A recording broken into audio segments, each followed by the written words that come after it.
Hello students, welcome to LJ Institute of Engineering and Technology in the Department of Instrumentation and Control Engineering. In this session, we will discuss the subject that is instrumentation in agriculture and food processing. I am your instructor, Jayesh Prajapati. So in this session, we will discuss the subject that is soil science and sensor.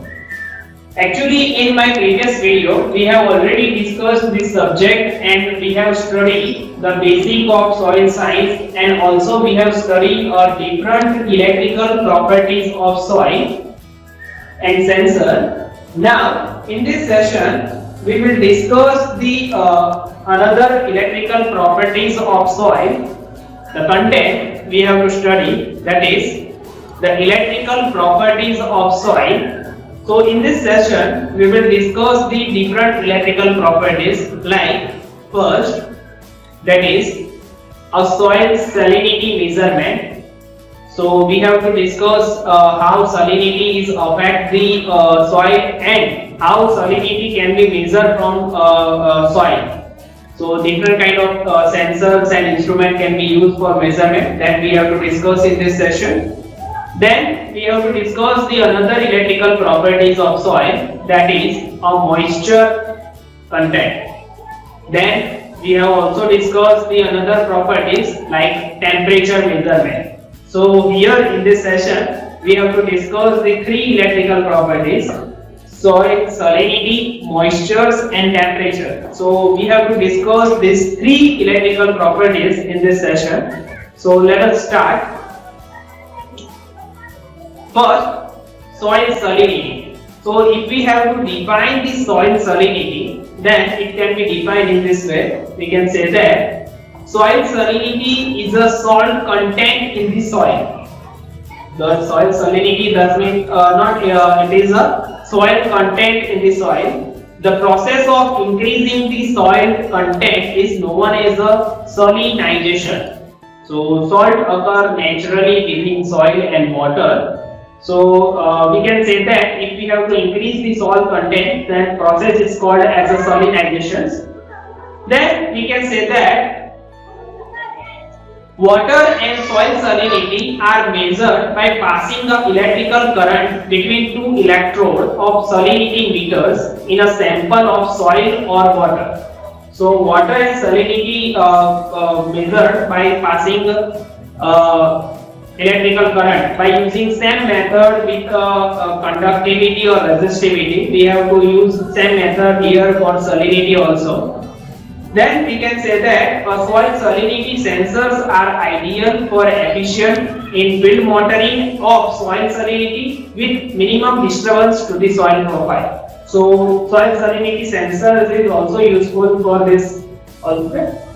Then we can say that the effect of soil salinity, how it can affect the salinity to the soil. So we can say that the presence of salt in the soil solution to reduce the ability of plant to take up a water. Okay, if our crop or our plant is take a water, then it have a difficulty. Okay, there is a reduction in growth also. Okay, this is referred to as a osmotic or water difficult effect of salinity. So that is a major effect for the soil if salinity will be increased. Okay.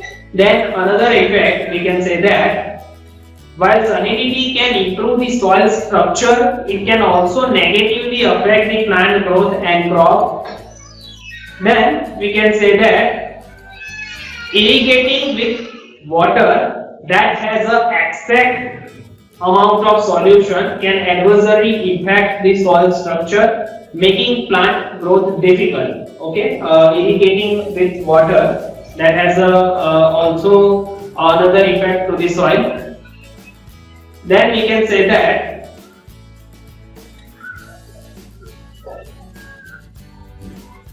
the factor that can affect the soil salinity, the factor that is, we can say that first factor, that is irrigation. That means if water is given to this quality, Okay, the higher the water quality applied, closer soil salinity is irrigation water salt concentration. Okay, so irrigation is also affect the soil salinity. So when the soil dries, the concentration of salt in soil solution is increased when using drip irrigation. There is also lateral movement of waters and salt. So that is a effect for the soil salinities. Then we can say that irrigation water quality. The total amount of dissolved salt in the irrigation water and their compositions influence to the soil salinity. We can say that water having also some kind of sodium, calcium. So that is also provide when irrigation types that it also increase the soil salinity. So that will reduce our crop growth. Okay. So that are the factor, major factor. Then we can say that another factor, that is the fertilizer applied. Okay, different types of fertilizers can be applied for the soil. So some fertilizer contain a high level of potassium. Okay, that is harmful salt, such as potassium chloride, ammonium sulfate. Okay, so this kind of fertilizer can increase the salinity of soil. So that is also a major effect. So we can say that overuse and misuse of fertilizer lead to certain salinity buildup, and it should be avoided. So that is another effect of soil salinity. Then field characteristics. A poorly drained soil might reach salinity level that is harmful to the plant and to wall crop. A soil that was not flushed after the previous growing cycle might contain a high level of accumulated salt. So that is another effect of the soil salinity. Now we have discussed the different factors that can affect the soil salinity. Now we can discuss how salinity can be measured. So we can take how salinity harms plant first. So we can say that salinity can harm the plant in different ways. Okay, so we have take one pictures related to this topic. So soil salinity having a soil stress like iron toxicity. Okay, that is Na, sodium toxicity, chlorine toxicity, and B toxicity, boron. Then water stress and nutrient imbalance. Okay, in nutrient we can say that potassium and calcium deficiency, and soil compositions we can say that hypoxia or anoxia. Okay, and drainage or leaching. So that is the salinity harms the plant in this way. We can say that in iron, water, and nutrient and soil compositions. Okay, so we can say that in features also how it can be affect the plant. Then soil measurement. Okay, now we can take soil moisture measurement. How soil moistures can be measured? So we can take soil moisture is estimated by direct or indirect method. So we can take direct method.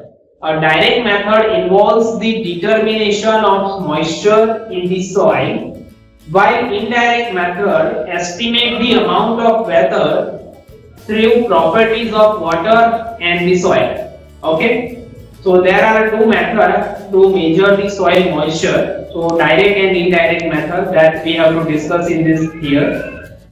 Then the direct method moisture is estimated thermogravimetrically either through oven drying or volumetric method. So direct method is estimated by this way. So we have take both methods.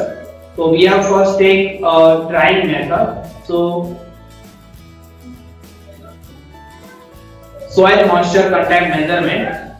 First of all, take with oven drying methods. So in the oven drying method, soil sample is collected in moisture can and weight of sample of soil is recorded. The soil sample is dried in hot air at 105 degrees Celsius until the constant weight is obtained. and dry weight of sample is recorded. So that is the process for oven drying method. Okay. Now from this method we have to calculate the soil moisture by using one formula. So we can take as a formula moisture content, or on weight basis we can say that weight that already we have measured, then dry weight minus dry weight into 100 divided by dry weight. So in this way we can measure mathematically the moisture content in the soil. That is a simple method to measure the soil content. Then there is another different method, that is second method, that is a volumetric method. So in volumetric method we can take a soil sample is taken with a core sample or with a tube edge whose volume is already known. The amount of water present in soil sample is estimated by drying it in oven, and the volumetric moisture content can also be estimated from moisture content estimated on dry weight basis. So that is the volumetric. In the volume of one core or one bottle we can take water, and then we can, by using volumetric control method, we can measure this moisture content. The most common instrument used for estimating soil moisture by indirect method, that is indirect method. So it having no any kind of process, it is directly measured by some instrument, that is testiometer, then gypsum block, then neutron probe, pressure plate and pressure membrane apparatus. So these are the instruments that can be used for measurement. Now next we can take testiometer. A testiometer is a device that can be used for measurement of soil moisture content. So it is an instrument, so that is we have to discuss. The testiometer is a sealed or airtight water filled tube which porous tip on the one end and vacuum gauge on the other. That is shown in the figure also. We can say that this is a figure for testiometer. In this figure you can see there is a porous tip on the bottom end, okay, and also one cap, and vacuum gauge is also connected to this meter. So that is a figure for testiometer. So it is airtight and sealed water filled barrel, okay. So that is a testio method. Then a testiometer measures soil water suction, okay, which is usually expressed as a tension. This suction is equivalent to the force or energy that is a plant must extend or extract the water from the soil. So we can say that the testiometer instrument must be installed properly so that porous tip is in good contact with the soil, ensuring the soil water suction is equilibrium with the water suction in the dip. So that's we have to make a proper connection, okay, proper contact with the soil. So that's why it can measure properly the moisture content, okay.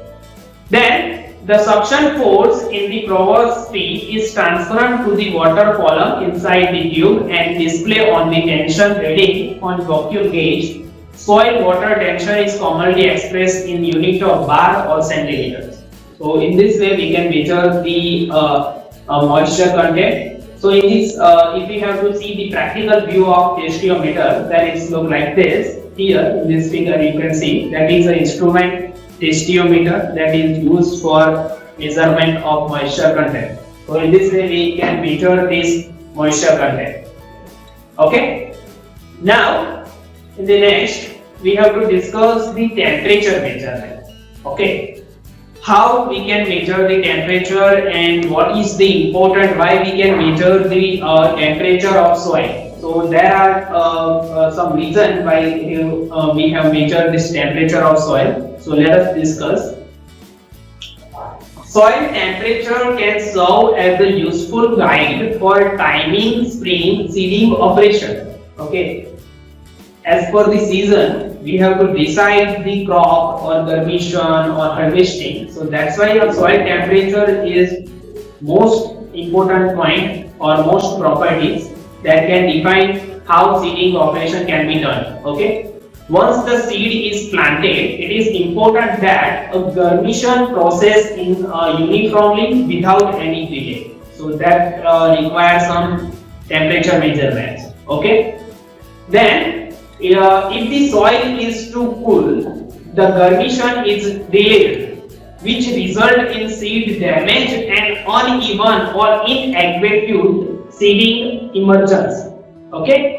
So it is even be necessary to reseed. Okay. On the other hand, if the soil is too unusually warm in the spring, it may be better to seed earlier than normal. Okay. So that's why we can measure the temperature of the soil. It is cool or hot, and what kind of temperature is available for our seeds. Okay. So that's why we can measure the properties of soil temperature. Okay. Then thermometer. Okay, a thermometer is a device that can be used for temperature measurement. So we can say that a thermometer that will measure a temperature at a specific depth can be used to measure soil temperature. Okay, this category include ordinary glass bulb thermometer, provided there is a long enough to permit reading the temperature when the bulb is inserted to the required depth. So testiometer is a device that can be used to measure the temperature easily. So if we have to see the figure how it can be measured, then it's look like this here. Okay, that is a simple thermometer. Okay, that is used for measurement of temperature of soil. Okay, so there are different properties of soil that we have discussed here. So soil having a different properties like it having a resistivity, then conductivity, then pH, then we have measured the soil salinity, then we have measured the moisture content, temperature. Okay, so there are the different properties that related to our plant growth and germination. Okay, it will depend on different parameters also. So that's why we have to measure these properties, and we have to control these properties also, and we have to measure these properties by different instruments. So that's we have discussed in this chapter. Okay.